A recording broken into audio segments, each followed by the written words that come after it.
on, guys? Aquan here, back with another video. Here today to give you all my review of this new album, Drumwork, presented by Conway the Machine.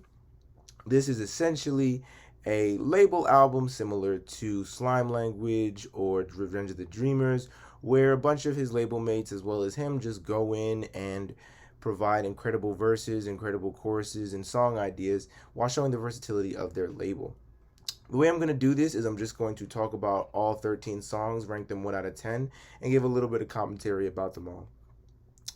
Before I start, I did want to say that this as an album is very impressive to me just as a standalone, the fact that it exists. One of my biggest criticisms in my Crowning of the Kings video was feeling like on an impact scale they weren't really as hard hitting as I think that other people would view them as. Specifically, I feel like rap street groups, especially lyrical rap street groups, have been done a lot, and it's a formula, a tried and true formula that works especially well in the underground. On top of that, I didn't feel like the soundscape that they were bringing was anything super new. However, seeing the way that even the guys on Griselda are making their own labels and really kicking that door open for other lyricists to enter the fold and, allowing the underground to be really introduced to more and more lyricists is, I think, a really dope way of bringing a sound back and allowing the diversification of New York music to flourish. So off the rip, I think that this absolutely is going to empower their impact going forward. On top of putting Buffalo on the map, not just for their potential to make quality music, but the varied sounds that can come from Buffalo, on top of course, bridging the new and the old generation together. With that being said, first song I wanted to talk about would be Hove Numbers. This I'm going to give it 9 out of 10. Really good verses by everyone, a lot of lyrical focus talking about the success that they've acquired, but also how they've acquired that success in a way that I thought was really, really compelling and interesting. Kind of reminded me of Jay-Z, as a matter of fact, which is telling that they call it Hove Numbers. And then the chorus, the only reason is a 9 out of 10 is I like the chorus and it's better than most Conway choruses. However, it still feels like there's a lack of energy, and in a verse, that's fine, but in a chorus, it's kind of important to sort of feel the bump and feel the kick to the chorus, and I just don't feel like that really comes across on Hove Numbers. Next song we got on the list is Lonely. And this is one of those songs that kind of gets an automatic 10 out of 10 for me. This is one of those songs where the artist in question has one significant flaw and everything else is perfect, and they end up fixing that one significant flaw for that singular song. In this case, it is these Griselda guys and sticky choruses, and I don't know how to say her name, but 7X something something provides a very beautiful, well-sung chorus. And this was one of the most lyrically dense songs on the album. What's it called? They treated me like a dog, but till I learned how to bite back. Something like that. That's a caption. And I really enjoyed the lyrical focus, how all three of them sort of talked in their own way about how the success that they've accrued has made them kind of lonely. One pattern that you're also going to learn is that I'm becoming a really, really big fan of Jay Skis, and I don't know how to say her name, but you know who I mean, 7X. And so you're going to see a lot of their songs highly rated. Also, 7X just dropped an album, so you're going to see me review. Next song we have is Lalo or Lalo with Conway, Benny, and 38 Spesh. I'm going to give this a 7 out of 10. It's just a standard, great Conway and Benny and 38 Spesh song. Three guys rapping their hearts out. No crazy lyrical focus. And the beat does get a little bit boring for me personally, but I still really like the soundscape of the beat, even though it gets a bit boring. And I really like the level of energy that Benny the Butcher came on, and I really like the density of 38 Spesh's lyrics. So definitely solid 7 out of 10 song for me. Next song we have is City Grills. This one definitely an 8 out of 10 for me. I really, really enjoyed the 90s R&B aesthetic that the beat had, as well as the way that the chorus came in. Everybody's verses was pretty standard, but I liked everyone's cadence. I feel like the cadences definitely came up, especially for 7X.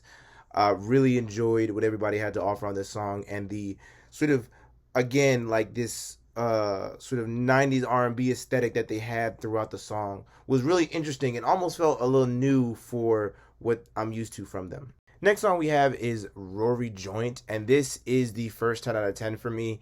It maybe seems a bit weird given that there is no sticky chorus on here and the beat isn't crazy, but this is something where really the overwhelming conscious rap really just kind of overwhelmed me and sort of took me into the world. Especially 7X's verse was very personal, very hard hitting with a lot of good lines. I think that similar to a lot of different vocal stylings, I think that dense rhyme schemes and multisyllabic rhymes really only hit with as hard as they're supposed to when the lyrical content itself has a message or has some real meaning behind it. And similar to a good chorus or a catchy tune, it is often best as accompanying a song with a very, very powerful theme. And for that, I give this song a 10 out of 10. I give Blue Glasses a solid 8 out of 10 again. I wasn't crazy about the chorus, it just seemed kind of standard, but I loved the beat on this song, and the verses never disappoint. This one has got a bit more bounce to it, which means that the flows can kind of pick up a little bit. I am sort of, again, as I talked about earlier, some of the tropes of the Griselda stuff is getting a little bit oversaturated, and one of those things would definitely be the slow and meditative flow that I hear. It's cool, but it's definitely beginning to wear off. And when I hear these flows pick up, I really enjoy what they have to offer. So yeah, definitely 8 out of 10 for Blue Glasses. Next up, we have Take It Back, and this is an easy 9 out of 10 for me. I really enjoyed this song. I liked how everyone had different perspectives and had different things that they reminisced on this song. And I thought the chorus was pretty solid. Again, I feel like with a lot of these choruses, the ones that aren't sung, I do wish that they had a little bit more energy, but it was solid enough. And the way that this song, the way that everyone comes through with their own reminiscing is really good. And as I said with Rory Joint, when you have these multisyllabic rhyme schemes behind a powerful concept, I think it allows the song to hit that much harder. Elephant Man is my next 10 on 10. This just felt like a cipher. This is probably the best beat on here. And even though there's no sticky choruses, the way that everybody just comes through and spits is, like I said, reminiscent of a cipher to me. And it's super dope to hear. It's one of the more energetic cuts on the record, and you can tell that they really enjoyed making this song. And it's definitely the song that I'll probably end up listening to the most because you can feel the joy and the energy of the people making this song come through. And man, if people are rapping their butts off on this track. This is war. I'm a little bit iffy on this track because it's growing on me. I had it as a 7, but I think I'm gonna knock it up to an 8 for now. I don't like Jay Skeez's part of the chorus. It just feels very standard and almost like a bit sort of outdated, if you will. But I do like the singing aspect of the chorus, and I'll be damned if those verses aren't hard hitting. Again, with the lyrical focus on this track, that's really refreshing to see. They're going all into why the struggles that they've had to go through specifically to pave the way and what their concerns were, what they had to worry about. And it's a really sort of wide lens into the war that somebody can be at both internally in their specific environment and in a climb to the top. And I really enjoyed that. So yeah, super, super dope song. Crown the Queens, another song that wasn't feeling initially, but going back, I do really appreciate what it has to offer. I'm gonna give this a 9 out of 10. The level of introspection and sort of personal storytelling that 7X has on here is very powerful, and it's both an understanding of what she's been through, but the processing of that pain into what she has learned, which is something I think that a lot of rappers struggle to convey. And it's really refreshing to see somebody really actively do it. As a music reviewer, sometimes I feel like, man, am I expecting too much from these guys? Is what I want too difficult or whatever? But I think a song like this really helps me understand, like, no, there is a way to, you know, talk about your pain in a way that is actually compelling and cohesive, most importantly. And I think that she accomplishes that on this song. So next is Andre 3000, and this is another 10 out of 10. Amazing, amazing song. I think this is a song where there's a lot of different elements that work together. The soul beat with these very personal stories, and this very deep admission of insecurity and frustration and betrayal from these different artists is super, super incredible. And then, of course, you have another 7X chorus where she is going through and sort of talking about the woes of what constant pain can look like and how it can sort of stop you from trusting people in the future. But overall, this was a really, really strong track, and is almost a tearjerker when you really appreciate the gravity of what they're saying. Next is Sudan, and this is probably the worst track on the album, in my opinion.